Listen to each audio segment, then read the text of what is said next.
안녕하세요. 저는 경기도 평택에 거주 중인 평범한 한 여자입니다. 늘 다른 분들의 사연을 보고 들으면서 공감도 하고 울고 웃기도 했었는데 이번에는 저의 이야기를 여러분들께 꼭 좀 드리고 싶어 이렇게 익명으로 남아 드려보게 되었습니다.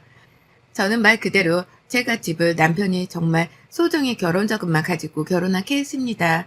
이렇게만 보면 모두도 왜 자기 스스로 그 지옥에 들어갔어? 라고 하시는 분들도 계시는데요. 특히 저희 회사 동료들은 어떻게 그런 결혼이 가능하냐고 이야기하시는 분들도 많죠. 이런 수많은 걱정과 불안 속에도 결혼을 결심하게 된 이유는 딱 한 가지였습니다. 제가 정말 힘든 시간들에 모든 사람들이 다 떠나가도 제 옆에 남아있는 사람이 지금의 남편이었기 때문입니다. 지금의 직장에 오기까지 저는 전 직장과 오랜 기간 동안 소송을 해야 했고 소송에 이겨서 원하는 금액을 다 받기는 했지만 그 과정을 거치기까지 정말 수많은 상처와 친했던 모든 사람들을 다 잃어야 했습니다.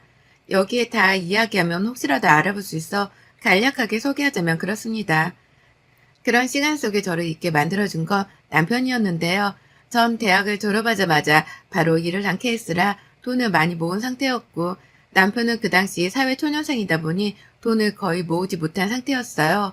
그럼에도 불구하고 저희는 너무 함께하고자 하는 마음이 강했고 저희 집에서 감사하게도 서울 아파트 전세 정도는 살 수 있을 정도로 보태주셨고 남편네 시댁에서는 혼수 정도의 비용을 보태주셨다고 남편이 이야기하더라고요. 물론 요새는 누가 더 많이 하냐 중요하지 않다는 건 압니다. 둘이 열심히 살면 되지요. 근데 자꾸만 남편과 트러블이 있을 때마다 시댁과 트러블이 있을 때마다 뼈저리게 결혼에 대해 후회가 밀려오곤 했습니다. 저희는 아직 이세 생각은 하지 않고 둘 다 열심히 직장 생활 중입니다. 저는 오랫동안 일해 연봉이 5천에서 6천 정도이며 남편은 회사 생활한 지가 오래되지 않아 3천에서 4천 정도라고 생각하시면 되는데요. 그래서 저는 회사에서 어느 정도 위치가 있는 편이라 솔직히 연차, 월차가 있더라도 다 쓰기는 어려운 상황입니다. 너무 회사가 바빠서요. 근데 남편 시댁은 제사가 1년에 명절 포함 총 5번입니다. 2번은 명절이고 2번은 시할아버지, 할머니 따로따로 제사이고 마지막 한 번은 남편네 외가댁 할아버지 제사입니다. 그렇게 총 5번인데요. 1년에 5번이라고 하면 솔직히 적은 숫자가 아니라고 생각했습니다. 제가 회사가 서울이라 평택에서 서울까지 거리가 꽤 걸리는데 시댁은 저희 집에서 더 가야 하는 지역이라 저희 집에서도 시댁까지도 막히면 차로 1시간은 가야 하는 거리입니다. 그래서 정말 칼퇴하고 시댁에 가면 제가 빠르면 8시, 늦으면 9시에도 도착하게 되는데요. 그러다 보니 자연스레 저는 당연히 평일에 있는 제사는 참석하지 못한다고 생각했습니다. 물론 같이 가면야 좋겠지만 남편네 회사는 현장 근무도 많아 바로 퇴근하는 날이면 맞춰 갈 수 있기라도 하지만 저 같은 경우에는 그런 경우가 거의 드물기 때문에 평일에는 시댁에 가기가 어려운 상황입니다. 결혼하기 전에 이런 점은 남편이랑 다 이야기를 한 후 진행을 한 상태이고요. 또 시댁에서도 이런 저의 상황들을 다 알고 계시는지라 제가 직접 여쭤보지 못했어도 당연히 남편이 다 이야기를 잘 했을 거라 생각했습니다. 그렇게 결혼을 하고 첫 명절에는 당연히 회사도 쉬기 때문에 참석을 했고 그 다음 제사도 주말이라 참석을 했습니다. 근데 문제는 평일에 제사가 있어서 제가 남편한테 이번에는 못 참석할 것 같다. 여보만 참석해야 할 것 같다고 분명하게 이야기를 전했습니다. 회사가 너무 바쁜 상황이라 빠지기가 힘들고 주말에는 계속 내가 참석하지 않았느냐. 그러니 어머님 아버님께 말씀 좀 잘 전해달라고 했죠. 그렇게 남편이 알겠다고 했고 제사에 혼자 다녀왔는데요. 문제는 그 다음날 어머님께 갑자기 전화가 왔더라고요. 우선 안부 인사와 함께 제사를 못 가서 죄송하다고 말씀드렸고 퇴근하고 오니 너무 늦은 시간이라 따로 연락을 못 드려 오늘 퇴근하고 전화드리려고 했다고까지 말씀을 드렸습니다. 그랬더니 어머님은 아무리 그래도 시댁 제사에는 얼굴이라도 비춰야 하는 게 아니냐면서 말씀하시더군요. 그러시더니 서운하고 자기가 며느리가 둘도 아니고 하나인데 이래서야 되겠냐면서 아들이 혼자 와서 있는데 호래비도 아니고 결혼했는데 너무 마음이 아프다면서 계속 말씀하시더군요. 일단 죄송하다. 다음에는 꼭 참석해 보도록 하겠다 하고 끊었는데 분명 결혼하기 전 저의 상황을 남편도 잘 알 텐데 중간에서 이야기를 잘 하지 못했나 라는 생각도 들곤 했어요. 그리고 그날 저녁 남편이 일찍 퇴근했길래 어머님 전화 와서 이렇게 말씀하시는데 나의 상황에 대해서 잘 말씀드렸냐고 물어봤죠.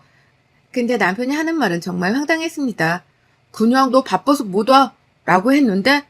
라고 하더라고요. 그럼 당연히 어머님, 아버님 입장에서는 제가 갈 수 있는데 꼭 일부러 못 가는 것처럼 보일 수 있지 않느냐 라고 덧붙이니 남편은 그럼 네가 전화 한 통 드리지 엄마가 전화하기 전에 라고 하더라고요. 그 말이 참 황당했습니다. 결혼하기 전에는 저에게 제사 그런 거 신경 쓰지 말라고 다 자기가 알아서 하겠다고 할 땐 언제고 이제 와서 저보고 왜 전화를 먼저 안 드렸냐고 하니 괜시레 서운해지더라고요. 물론 결혼하면 그 집 귀신이 된다는 말도 있잖아요. 근데 요새는 그런 것도 아니고 이렇게까지 부담을 주니 저로서는 굉장히 마음이 씁쓸하더라고요. 남의 편은 남의 편인가 보다 싶어서 저도 다투기 싫어 자리를 피했고 그 주 주말에 어머님이 단단히 화가 나신 것 같다고 하길래 좋아하시는 과일과 선물을 사서 들으러 갔습니다. 가자마자 계속해서 잔소리를 하셔도 내내를 시전하며 가만히 있었죠. 그러면서 마지막에는 저보고 시어머니가 요새 우리 아들 애 같은 애 없다면서 잘하라는 말까지 덧붙이시더라고요. 숫자는 정말 다 똑같나 보다 싶어서 저도 그냥 할 도리만 하고 지내자라는 마음으로 그렇게 어찌저찌 살다 보니 시간이 또 흘러갔고 다시 제사가 돌아왔습니다. 이번에도 보니 딱 금요일이라 정말 바쁜 시기였지만 또 안 가면 지금보다 잔소리가 더 많아지시겠구나 생각해서 회사에 이야기를 하고 월차를 내기로 했습니다. 못다한 일은 집에서 하는 걸로 대체하기로 했고요. 그렇게 만반의 준비를 하고 제사를 어머님이랑 준비하는데 갑자기 친정에서 저희 아버지가 쓰러지셨다는 이야기를 듣고 준비하다 말고 달려나갔습니다. 아빠가 당뇨로 오래 앓으셨는데 요새 스트레스 받는 일이 많으셨는지 과로를 해서 쓰러지셨더라고요. 다행히 큰일은 없어 얼굴만 뵙고 다시 시댁으로 달려갔습니다. 시댁으로 갔더니 제사가 거의 끝나서 치우는 분위기이길래 어머님 아버님께 정말 죄송하다라고 말씀드리고 저도 같이 뒷정리를 하려고 하고 있었어요. 그랬더니 어머님이 제가 그릇을 드는 손을 팍 하고 치시더니 너는 우리 며느리도 아닌데 왜 하려고 하니? 라고 하시더라고요. 처음에는 장난하시는 줄 알고 죄송하다고 아빠가 갑자기 쓰러지는 바람에 제가 안 가볼 수가 없었다 라고 말씀드리니 저보고 집에 가라고 하시더군요. 그러더니 제 짐이랑 신발을 현관 밖으로 휙하니 던지시는 거예요. 남편이랑 아버님이 뭘 그렇게까지 하냐면서 어머님한테 이야기를 했지만 듣는 채도 안 하시고 제 신발과 짐 밖에 놨으니 가져가라고요. 흘러나오는 눈물을 참고 맨발로 밖으로 나가 신발을 신고 그대로 택시를 타고 집으로 왔어요. 돌아오는 택시 안에서 한참을 꺼이꺼이 울었던 것 같아요. 내가 뭘 잘못했을까 싶기도 하고 정말 이 결혼 생활 유지하는 게 맞는 건가 싶기도 했죠. 그렇게 집에 와서 샤워하고 누워있는데 남편이 돌아와서는 엄마가 좀 너무했다. 내가 따라가려는데 자꾸만 엄마가 잡아서 못 갔다. 지금 장이라는 어떠시냐? 나도 가봤어야 하는데 미안하다. 라고 했지만 저는 그 말로는 제 마음이 풀리지 않더군요. 그리고 그 다음날 어머니께서 전화를 하셨는데 받지 않았습니다. 또 저녁에도 왔지만 받지 않았더니 이번엔 남편에게 와서 저보고 퇴근했냐고 바꿔달라고 하는 것 같길래 침대에 누워 자는 척을 했죠. 며칠 동안 어머님 전화를 피하다시피 하니까 남편을 달달 볶아서 저를 바꿔달라고 하시는 것 같았어요. 그렇게 피하던 전화를 받았고 어머님의 첫마디는 너 얘가 왜 이렇게 소심하니? 라는 말이었어요. 고작 그랬다고 삐져서는 너는 시엠이 전화도 안 받니? 라면서요. 그러더니 한다는 소리가 저보고 이번 주말에 만두를 빚으려고 하니 오라는 이야기를 하시더군요. 처음에는 몸이 안 좋아 못 갈 것 같다 말씀드리니 그럼 저녁이라도 오라고 계속 끈질기게 전화도 끊지 않고 말하시더라고요. 그냥 알겠다고 끊고 침대에 한참을 멍하니 있었네요. 주말이 되고 정말 가기 싫은 몸을 이끌고 시댁으로 넘어갔어요. 만두 장사를 하려고 하시는 건지 정말 만두 피부터 쫙 늘어놓으신 걸 보니 솔직히 좀 짜증이 나더라고요. 직장인들은 주말이 가장 낙인데 그 낙에 매주같이 시댁에 와서 이런 거나 하고 있는 팔짱가 싶어서요. 원래 잘 참는 성격이라 남들한테도 뭐라 하는 스타일이 아니고 또 일에도 궁시렁거리는 스타일이 아닌데 저도 모르게 하면서 계속 중얼중얼하게 되더라고요. 그리고 만두피를 만들고 있는데 어머님이 저에게 연봉을 물어보시더라고요. 그래서 제가 연봉에 대해서 꼭 말씀드려 하냐고 했죠. 아니 너는 시어머니가 물어보면 왜 자꾸 따박따박 말대꾸를 하는 거냐. 도대체 어디서 배운 짓거리야 정말? 이러시는데 순간 너무 화가 나서 저도 모르게 처음으로 자꾸 곤란한 질문만 그렇게 하시는데 어떻게 대답을 해요? 이라고 했더니 어머님은 지금 또 말대꾸를 하는 거냐면서 궁시렁궁시렁 하시더군요. 더 이상 이야기를 하면 저도 표정 관리가 안 될 것 같아 잠깐 화장실 다녀오겠다고 하고 화장실에서 심호흡을 했죠. 그 뒤로 묵묵히 주어진 일만 했고 다 만들고 식사까지 마친 후에 설거지와 뒷정리를 하고 있는데 또 어머님이 옆에 오셔서 되지도 않는 이야기들을 늘어놓으시더라고요. 아니 내 친구 며느리가 이번에 뭐라 그랬더라? 어디서 명품백을 선물했다고 하더라. 아니 내 친구 며느리가 시어머니랑 같이 마사지 받으려고 이번에 코로나 괜찮아졌다고 괌 가자고 비행기표까지 끊어줬더라. 어떤 며느리는 이렇더라 저렇더라 하시더군요. 그 말을 내내 저도 나중에 어머님 생신 때 남편이랑 말해서 갖고 싶은 가방 있으시면 사드릴게요. 최대한 좋게 말씀을 드렸어요. 그러다 갑자기 저보고 너네 아빠는 이제 괜찮냐? 라고 물어보시더라고요. 그래서 그래도 걱정은 해주시나 보다 해서 많이 괜찮아지셨다. 다시 혈당 관리하고 계신다라고 말씀드렸더니 시어머니가 그 뒤로 한다는 소리는 정말 입에 담을 수 없는 말이었어요. 아니 너네 아빠는 왜 꼭 그날에 쓰러지고 하신대냐? 제사인데 딸 고생할까봐 그러셨나? 눈치가 없으시네 참. 라고요. 설거지하고 있는 제가 그릇을 깨먹을 정도로 너무 놀라 아무 말도 못하고 있었어요. 그냥 농담한 건데 왜 정색하냐 너는 이러시는데 어머님 해도 될 농담이 있고 안 해도 될 농담이 있잖아요. 제가 저희 집 제사 지내는 날 어머님 쓰러졌는데 저희 부모님이 그렇게 말씀하시면 어머님은 그럼 농담으로 받아들일 수 있겠어요? 저도 아빠 닮아 눈치가 없으니 당분간은 시댁에 오라고 하실 때 남편만 보낼게요. 하고 그대로 나와버렸어요. 남편이 와서 하루 종일 미안하다고 엄마가 토가 지나쳤다고 빌었지만 제 마음은 이미 다친 상태라 남편과도 말을 섞고 싶지가 않았어요. 그렇게 시댁에서 오는 전화는 다 차단하고 남편에게도 다시 한번 어머님 나 전화 바꿔주면 그대로 이혼할 줄 알라고 했죠. 단단히 선언을 하고 퇴근 후에 남편이 회식한다길래 혼자 먹고 싶은 음식을 시켜 먹으면서 집에 있는데 누가 띵동 하더라고요. 보았더니 어머님이시길래 문 안 열어드렸어요. 계속 한 10번을 띵동 하시는데 그래도 끝까지 안 열어줬어요.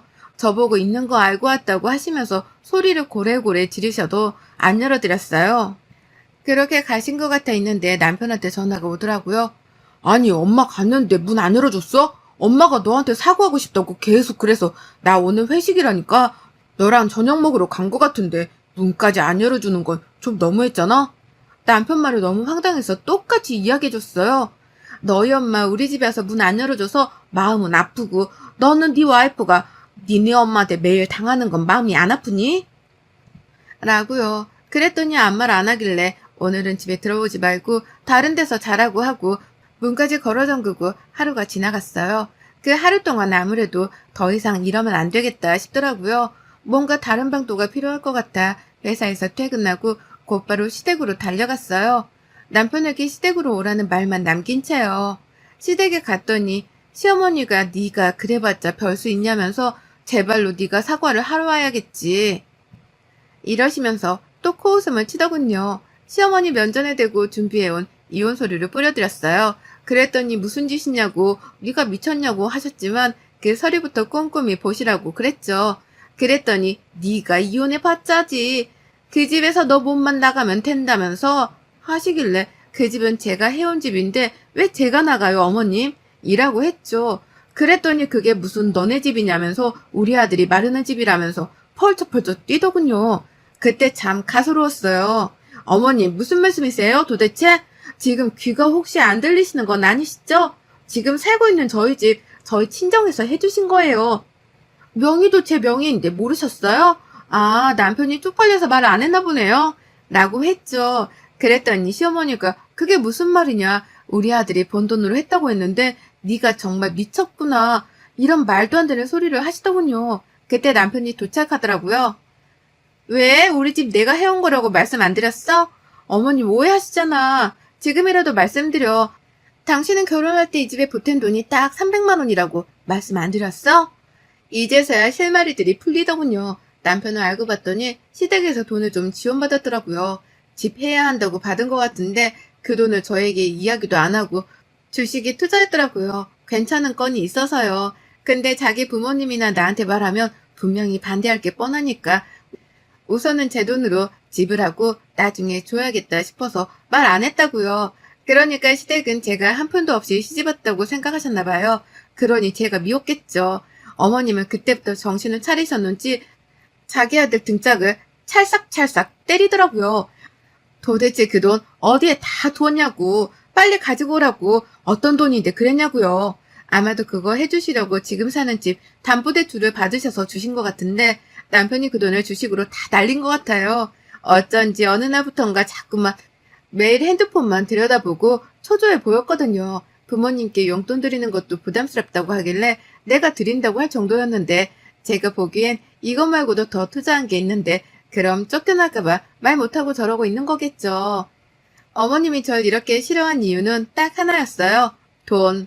돈도 못 버는 주제에 바쁜 척이나 하고 자기 아들 돈이나 갉아먹는 여자라고 생각했겠죠. 연봉도 저보다 자기가 많은 걸로 부모님을 속였더라고요. 참 황당해서 말이 안 나오더라고요. 그래서 제가 남편에게 말했죠. 어차피 이렇게 된 거 다 소용없고 네가 보탠 300? 아니다. 혼수까지 네가 했으니까 그 돈까지 쳐서 줄 테니까 나가라고요. 그리고는 어머님께 말씀드렸어요. 어머님은 세상 물정을 너무 모르시는 것 같으셔서 말씀드리는 건데 요새 택배에는 반품 서비스가 굉장히 잘 되어 있어요. 반품하는 거 전혀 어렵지 않으니까 어머님 사랑하는 아들 평생 반품시킬게요. 한번 끼고 잘 살아보세요. 그리고는 휙하니 시댁에서 나가려는데 남편은 무릎 꿇고 울며 불며 빌고 어머님은 자기가 오해했다면서 사과하시는데 그게 말이 되나요? 제가 돈을 많이 했든 적게 했든 사람으로서 하지 말아야 할 일들을 하시는 게 저는 사람이라 잘 이해가 가지 않는다고요. 법원에서 보자고 하고 그렇게 나왔어요. 그날 이후로 남편 짐은 모조리 싸서 보냈어요. 돈도 입금했고요. 집안에 있는 비밀번호도 모조리 다 바꾸었죠. 매일매일 전화에 문자에 집까지 찾아와 지금 집은 내놓은 상태예요. 전세였기 때문에 복비는 물고 나가야 하지만 그래도 차라리 복비 물고 모르는 대로 이사가는 게 나을 것 같더라고요. 근데 남편이 끝까지 이혼을 안 해주겠다고 버티고 있는 터라 변호사까지 고용해 소송을 시작했어요. 그랬더니 어머니께서 꼭 만나서 할 말이 있다며 찾아오셨더라고요. 더 이상 저는 할 말이 없다고 해도 무자비하게 밀고 들어오시길래 딱 할 말만 하고 가세요 라고 했죠. 그때부터 눈물바람으로 저를 설득하려고 하는데 참으로 황당하더라고요. 아직까지도 자기 아들이 가장 최고라고 생각하고 말씀하시는데 일부러 제 물컵에 있는 물을 쏟았어요. 그리고는 어머니께 말씀드렸죠. 어머님, 제가 어머님 말씀하시는데 눈치가 없었네요. 근데 이 물 좀 닦아주시겠어요? 무슨 말이니 그게? 내가 왜 그 물을? 아니 지금 저한테 비시는 입장인데 이런 것도 못하세요? 저한테 늘 그러셨잖아요. 우리 아들이 너보다 훨씬 잘났으니 네가 지고 살아야 한다면서요. 저희 부모님도 이런 사이 어디서 얻겠냐면서 그러셨잖아요. 떠받들고 살아야 한다고요. 근데 어쩌죠? 저 어머니 아들보다 돈도 더 잘 벌고 돈도 훨씬 더 많고 전 앞으로도 올라갈 일이 태산인데 어머님 아들은 제가 보기에는 회사 생활 오래 못할 것 같아요. 보니까 평판도 안 좋던데요. 그러니 어머님이 이런 거라도 하셔야 제가 소송이라도 취하해드리죠. 어머님 참 눈치가 없으시네. 라고요. 으그락부르그락 하던 어머님은 이만 감아하시면서 나가시더군요. 그 뒤통수에 대고 말했어요. 어머님 눈치 없게 연락하지 마세요. 제발 부탁이에요. 라고요. 저희는 결혼기간이 2년도 채 안 되기 때문에 서로 나눠야 할 재산도 없어 그냥 협의 이혼으로 마무리했답니다. 그렇게 저는 이혼녀라는 딱지가 붙었지만 지금 너무 많이 행복해요. 집도 부모님네 근처로 옮겨서 살고 있는데 매일이 지옥 같던 결혼 생활에서 벗어나니 먹고 싶은 음식을 먹고 주말에는 늦지막히 일어나 맛있는 음식을 먹고 좋아하는 TV를 보면서 지내고 또 친구들도 만나 소소한 일상을 묻는 지금이 저는 더 행복하더라고요. 2년 만에 결혼하고 이혼을 경험한 제가 느끼는 바로는 무조건 착하다고만 되는 건 아니라는 걸 느꼈어요. 결혼을 잘했다면 이혼도 하지 않았겠지만 또 이걸로 저는 한 번 더 성숙해짐을 느끼고 있습니다. 여러분들은 지금 어떤 삶을 살고 계신가요? 혹시라도 저처럼 참아만 내었던 삶이라면 더 이상 참지 말고 지르고 사세요. 인생은 한 번이라는 말 정말 뼈저리게 느끼곤 합니다.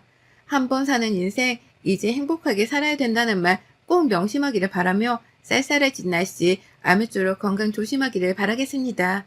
여러분의 생각은 댓글로 남겨주세요. 오늘도 시청해주셔서 정말 감사합니다.